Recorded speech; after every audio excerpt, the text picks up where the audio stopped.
எடப்பாடி பழனிசாமி இறுதி வரை பாஜக கூட்டணியில் இருப்பாரா என்பது கேள்விக்குறிதான் எனவும் அவர் வேறு ஒரு நல்ல முடிவை எடுத்துவிட்டதாக அதிமுக எம்எல்ஏக்கள் கூறுவதாகவும் குறிப்பிட்டுள்ள சட்டப்பேரவைத் தலைவர் அப்பாவு சுயமாக சிந்திக்கக்கூடிய எடப்பாடி பழனிசாமி நல்ல முடிவை எடுப்பார் என நம்பிக்கை தெரிவித்துள்ளார்.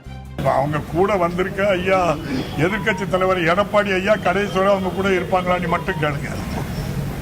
அவரு வேற முடிவு எடுத்தாச்சு அப்படி சொல்லாங்க ஐயா. நீங்க என்கிட்ட வரவங்க நிறைய ஏடிஎம்கே எம்எல்ஏ என்கிட்ட பேசிக்கிட்டு இருக்காங்க. அவங்க சொல்லுவாங்க இல்ல அவங்க எல்லாரையும் வச்சுக்கிட்டு ஐயா நம்ம மாண்புமிகு திருநெல்வேலி சட்டமன்ற உறுப்பினர் நம்முடைய பாரதிய ஜனதா கட்சியுடைய மாநில தலைவரை வச்சுக்கிட்டு தானே அமித்ஷா ஐயா சொன்னாங்க தென் மாவட்டத்தில் 50 தொகுதி நம்ம தொகுதி வரணும், என்டிஏ ஆட்சி வரப்போகுதுன்னு தானே சொன்னாங்க.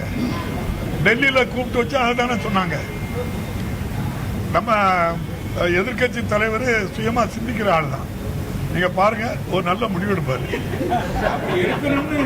நான் நினைக்கல, நாங்க நேத்து நீங்க அவங்க ராஜேந்திர பாலாஜி என்ன சொன்னாங்க நீங்க சொல்லுங்க, என்ன சொன்னாங்க நீங்க சொல்லுங்க.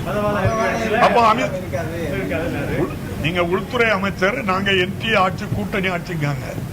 அவங்க என்ன சொல்றாங்க, ராஜேந்திர பாலாஜி ஒருபோதும் கிடையாதுங்காங்க. எடப்பாடி ஐயா நீ அப்படி சொல்லக்கூடாது. எடப்பாடி இல்ல ஐயா